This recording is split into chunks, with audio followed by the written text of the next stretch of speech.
Buenos días. Mi nombre es Daniel Iturriza, especialista en medicina familiar y comunitaria, médico adjunto del Servicio de Urgencias del Hospital San Pablo y Santa Tecla de Tarragona, miembro y coordinador actual del Grupo de Trabajo Sub-9 Hoy vamos a hablar sobre el manejo del paciente agitado en urgencias. Para ello debemos saber qué es la agitación psicomotriz.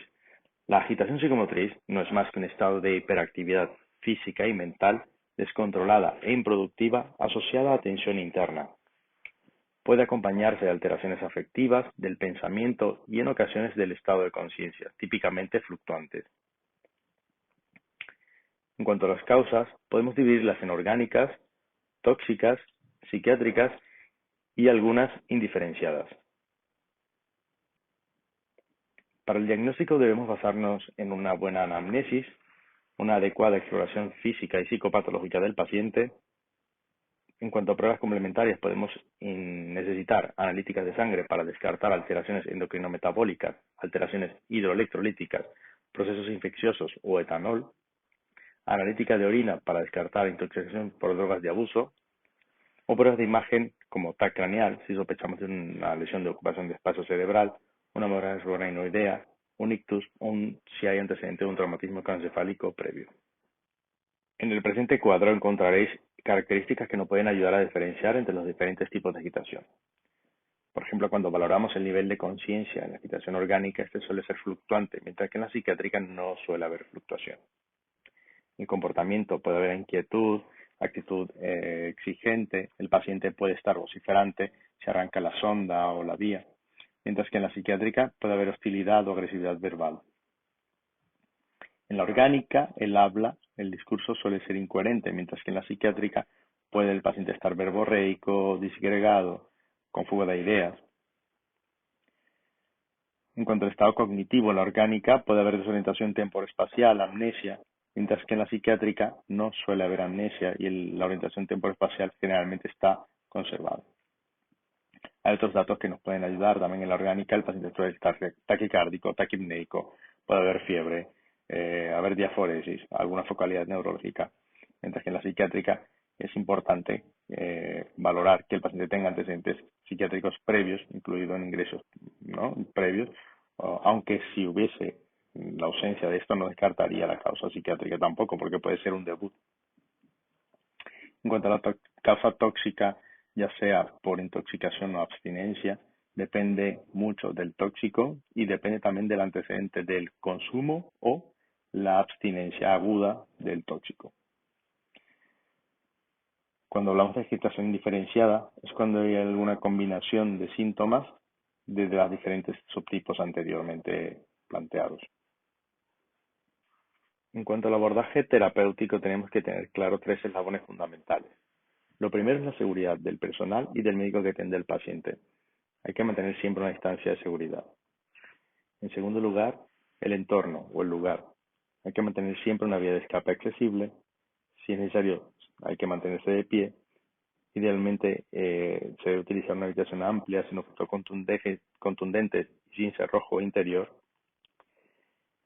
Y hay que evitar la mirada de curiosos. Hay que evitar pasillos, salas de espera. Y en tercer lugar, la colaboración. Solicitar ayuda de celadores, miembros de seguridad o, si necesario, de la Fuerza de Seguridad del Estado. Habitualmente, su presencia facilita la colaboración por parte del paciente. En caso de que el paciente muestre un arma, debe interrumpirse la entrevista y avisar a seguridad. Hay que tratar de prevenir la escalada de síntomas. Los tiempos de espera largos favorecen la mayor agitación del paciente. La contención del paciente agitado debe hacerse de manera escalonada de la siguiente forma. Primero, la contención verbal. En primer lugar, es importante recabar toda la información posible de los acompañantes o de quien le haya traído urgencias. Una vez estemos con el paciente, es importante hablar en un tono de voz bajo, de manera educada, pero transmitiendo siempre seguridad y firmeza. Debemos trasladarle nuestra intención de querer ayudarle, nuestro interés por su problema, ser empáticos. Puede ser útil hablar de otros aspectos no relativos al episodio actual. Hay que valorar también la presencia de acompañantes o familiares. Esto podría facilitarnos la entrevista. Ojo, en general, La contención verbal no es suficiente para el manejo de la agitación orgánica, llegando a precisar mecanismos farmacológicos o mecánicos de manera casi que inmediata. Para la contención farmacológica es fundamental recordar que toda intervención en este tipo de pacientes debe partir de una premisa fundamental. El objetivo del tratamiento es tranquilizar y no sedar. De esta manera será posible una evaluación apropiada del paciente, decidir la conducta apropiada a seguir y mantener una adecuada relación médico-paciente, respetuosa de la ética y de los derechos del paciente. La elección del tipo de fármaco que se va a utilizar y la vía de administración dependen del grado de excitación y de la sospecha diagnóstica, pero hay que siempre intentar la vía oral en la medida de lo posible. Otra cosa que debemos recordar es que en la demencia por cuerpos de Lewy hay que intentar utilizar mejor benzodiazepinas que neurolépticos. Previo a la contención mecánica, es recomendable intentar la contención farmacológica. A continuación, os dejo una muestra de las diferentes pautas de medicación oral, o sea, medicamento, dosis y el cómo administrarlo vía oral en el paciente agitado en urgencias, en caso de necesitar contención farmacológica.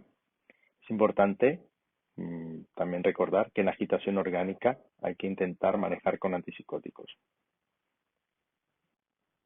Y en esta diapositiva os dejo las diferentes pautas de medicación parenteral que podemos utilizar para contención farmacológica en caso de que la vía oral no sea posible.